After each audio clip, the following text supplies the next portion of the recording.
தரணி வாழ் தமிழர்களின் இதய ஒலி தமிழன் 24.com. 2029 அனுர ஜனாதிபதியாவதை எவரும் தடுக்க முடியாது. அமைச்சர் சூளுரை. இணைய நிதி மோசடிகள் அதிகரிப்பு, பொதுமக்களுக்கு போலீசார் எச்சரிக்கை.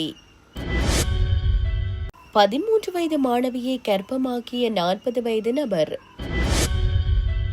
ஐஸ் போதைப் பொருளுடன் காதலனை தொடர்ந்து இளம் காதலியும் சிக்கினார். 19 வருடங்கள் கடந்த கொலை வழக்கு, இலங்கையில் ஒரே குடும்பத்தை சேர்ந்த 5 மரண தண்டனை. கோவை சிறுமி கொடூர கொலை, தாய்க்கு தெரியாமலேயே எரிக்கப்பட்ட சிறுமியின் உடல். கோவையை உலுக்கிய சிறுமியின் கொடூர கொலை, குற்றவாளிகளுக்கு கடும் தண்டனை நிச்சயம். முதல்வர் விஜய். மற்றும் சூரஜ் வானகரில் அத்தியாவசிய உணவுப் பொருட்களை மலிவு விலையை பெற்றுக் கொள்ள இம்போர்ட் ஸ்டேஷன். தொடர்பென விரிவான செய்திகள். 2029 அனுரகுமார திசாநாயக்க மீண்டும் ஜனாதிபதியாக தேர்ந்தெடுக்கப்படுவதை யாராலும் தடுக்க முடியாது என்று அமைச்சர் சுனில்குமார கமகே தெரிவித்துள்ளார். மேலும் தற்போதைய அரசாங்கம் நாட்டின் பொருளாதாரத்தை நிலைப்படுத்தி மக்கள் நம்பிக்கையை அதிகரித்துள்ளதாகவும் அவர் குறிப்பிட்டார். பொதுக்கூட்டத்தில் உரையாற்றிய அமைச்சர் தவறான முடிவெடுக்கும் தன்மையால் இலங்கை முன்பு திசையற்றதாக மாறியிருந்ததாகவும், ஆனால் தற்போதைய அரசாங்கம் அந்த நிலையை மாற்றிவிட்டதாக வலியுறுத்தினார். மேலும் வெளிநாடுகளில் வாழும் இலங்கையர்களின் ஆதரவு நாடு இதுவரை இல்லாத அளவிற்கு அதிகபட்ச வெளிநாட்டு தொழிலாளர் பண பரிமாற்றங்களை பதிவு செய்வதற்கு பங்களித்துள்ளது என்றும் அவர் மேலும் தெரிவித்தார். இணையம் மற்றும் சமூக வலைதளங்களூடாக இடம்பெற்று வரும் நிதி மோசடிகள் தொடர்பில் பொதுமக்கள் மிகுந்த அவதானத்துடன் இருக்க வேண்டும் என இலங்கை காவல்துறை எச்சரிக்கை விடுத்துள்ளது. டெலிகிராம், வாட்ஸ்அப் உள்ளிட்ட சமூக ஊடக கணக்குகள் மற்றும் பல்வேறு இணையதளங்களூடாக மேற்கொள்ளப்படும் நிதி மோசடிகள் தொடர்பில் அதிகளவிலான முறைப்பாடுகள் கிடைத்துள்ளதாக காவல்துறையினர் தெரிவித்துள்ளனர். இத்தகைய மோசடிகளில் ஈடுபடுவோரை கைது செய்யும் நோக்கில் நாடளாவிய ரீதியில் உள்ள அனைத்து காவல் நிலையங்களுக்கும் காவல்துறை மாதிபரால் விசேட அறிவுறுத்தல்கள் வழங்கப்பட்டுள்ளதாக தெரிவிக்கப்பட்டுள்ளது. மோசடிகள் தொடர்பான தகவல்களை கணனி குற்ற விசாரணை பிரிவின் 011223007556 என்ற தொலைபேசி இலக்கத்தினூடாக அறிவிக்க முடியும் என காவல்துறை தலைமையகம் வெளியிட்டுள்ள அறிக்கையில் குறிப்பிடப்பட்டுள்ளது. மேலும் 0718592918 மற்றும் 0718591765 ஆகிய தொலைபேசி இலக்கங்களின் மூலமும் தகவல்களை வழங்க முடியும் என தெரிவிக்கப்பட்டுள்ளது. இதனைத் தவிர குற்றவியல் விசாரணை திணைக்களம் அலுவலகத்திற்கு நேரில் சென்று எழுத்து மூல முறைப்பாடுகளையும் சமர்ப்பிக்க முடியும் என காவல்துறையினர் அறிவித்துள்ளனர். 13 வயதுடைய பாடசாலை மாணவி ஒருவரை துஷ்பிரயோகம் செய்து கர்ப்பமாக்கிய குற்றச்சாட்டில் 2 பிள்ளைகளின் தந்தையான 40 வயதுடைய நபரை லிந்துலை போலீசார் நேற்று முன்தினம் கைது செய்துள்ளனர். பாதிக்கப்பட்ட மாணவி லிந்துலை போலீஸ் பிரிவுக்குட்பட்ட உள்ளூர் தோட்டம் ஒன்றில் வசித்து வருகிறார். மாணவியின் நடத்தையில் சந்தேகமடைந்த ஆசிரியர் இதுகுறித்து மாணவியின் தாய்க்கு அறிவித்ததை தொடர்ந்தே இந்த சம்பவம் வெளிச்சத்திற்கு வந்தது. தனது மகளிடம் தனிப்பட்ட முறையில் விசாரணை நடத்திய பின்னர் மாணவியின் தாய் இதுகுறித்து வியாழக்கிழமை லிந்துலை போலீஸ் நிலையத்தில் முறைப்பாடு செய்துள்ளார்.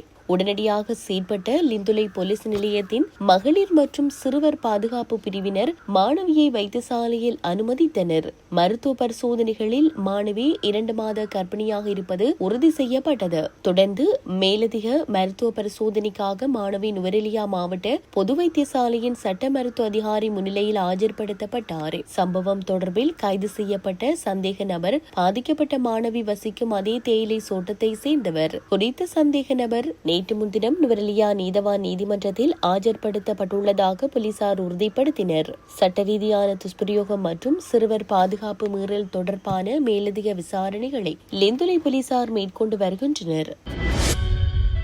கரந்தனிய பிரதேசத்தில் நேற்று முன்தினம் மேற்கொள்ளப்பட்ட விசேட சோதனை நடவடிக்கையின் போது ஐஸ் பொருத்தை பொருளுடன் இளம் யுவதியொருவர் போலீசாரால் கைது செய்யப்பட்டுள்ளார். போலீசாருக்கு கிடைத்த நம்பகமான ரகசிய தகவலின் அடிப்படையில் கரந்தனிய பகுதியில் இந்த சோதனை முன்னெடுக்கப்பட்டது. இதன்போது நாகோடை பிரதேசத்தை சேர்ந்த 21 வயதுடைய இளம் யுவதியே இவ்வாறு கைது செய்யப்பட்டுள்ளார். அவரிடமிருந்து விற்பனைக்காக மறைத்து வைக்கப்பட்டிருந்த ஐஸ் போதைப் பொருள் போலீசாரால் கைப்பற்றப்பட்டுள்ளது. கைது செய்யப்பட்ட இளம் யுவதியின் காதலன் மகன் அண்மையில்தான் ஹெரோயின் போதைப் பொருளுடன் கைது செய்யப்பட்டு தற்போது நீதிமன்ற உத்தரவின் பேரில் விளக்கமறியலில் வைக்கப்பட்டுள்ளார் என்பது போலீசாரின் ஆரம்பகட்ட விசாரணைகளில் தெரியவந்துள்ளது. காதலன் சிறைக்கு சென்ற பின்னர் இந்த யுவதி போதைப்பொருள் கடத்தல் மற்றும் விநியோக திட்டங்களை சொந்தமாக முன்னெடுத்து வந்தாரா அல்லது இந்த வலையமைப்பின் பின்னணியில் வேறு நபர்கள் உள்ளாரா என்ற கோணத்தில் போலீசார் மேலதிக தீவிர விசாரணைகளை ஆரம்பித்துள்ளனர். சந்தேக நபரை நீதிமன்றத்தில் ஆஜர்படுத்துவதற்கான நடவடிக்கைகள் மேற்கொள்ளப்பட்டு வருகின்றன.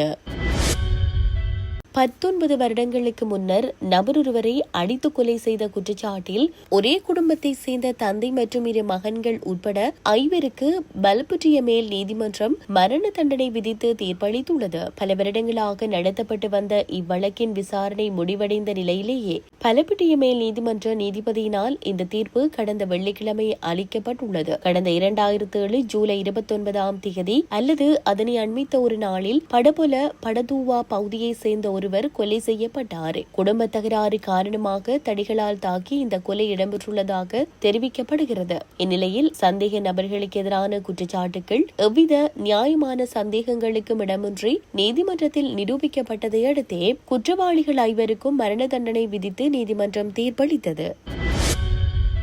கோவை சூலூரில் 10 வயது சிறுமி இருவரால் கடத்தப்பட்டு பாலியல் அத்துமீறல் செய்யப்பட்டு கொடூரமாக கொலை செய்யப்பட்ட சம்பவம் தமிழகத்தில் அதிர்வலையை ஏற்படுத்தி வருகிறது.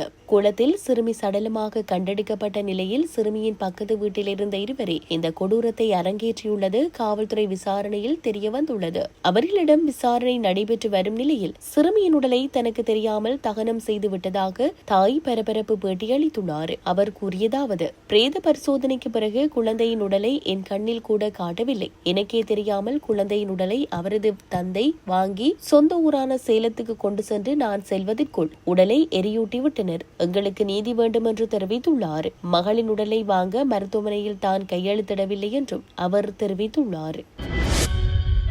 கோவையில் சிறுமியை கொடூரமாக கொலை செய்த குற்றவாளிகளுக்கு கடும் தண்டனை பெற்றுத்தரப்படும் என தமிழக முதல்வர் தெரிவித்துள்ளார். சிறுமியின் பெற்றோரை தொலைபேசியில் தொடர்பு கொண்டு அவர் இதனை தெரிவித்துள்ளதாக இந்திய ஊடகங்கள் செய்தி வெளியிட்டுள்ளன. சம்பவம் தொடர்பில் மேலும் தெரிய வருகையில், கோவை சூலூரை அடுத்து கிராமத்தை சேர்ந்த 10 வயது சிறுமி கடைக்கு சென்ற போது காணாமல் போயுள்ளார். இதையடுத்து அப்பகுதியில் உள்ள முட்புதரில் இருந்து குறித்த சிறுமி சடலமாக மீட்கப்பட்டார். இந்த சம்பவம் தமிழகம் முழுவதும் அதிர்வலைகள் ஏற்படுத்திய நிலையில் பல்வேறு கட்சிகளும் இதற்கு கண்டனம் தெரிவித்ததுடன் குற்றவாளிகளுக்கு கடும் தண்டனை வழங்க வேண்டும் என கோரிக்கை விடுத்தன. இதன் பின்பு காவல்துறையினர் தீவிர விசாரணைகளை நடத்திய நிலையில் சிறுமியின் பக்கத்து வீட்டுக்காரரே இந்த செயலில் ஈடுபட்டது தெரியவந்துள்ளது. பின்பு கார்த்திக் என்ற 33 வயது நபரையும் அவருக்கு உதவியாக செயல்பட்ட மோகன்ராஜ் என்பவரையும் காவல்துறையினர் கைது செய்துள்ளனர். இந்த நிலையில் இத்தகைய அராஜக செயல்களில் ஈடுபடுவோருக்கு சட்டத்தின் கீழ் கடுமையான தண்டனை பெற்றுத்தர தமிழ்நாடு அரசு உறுதியுடன் செயற்படும் என முதல்வர்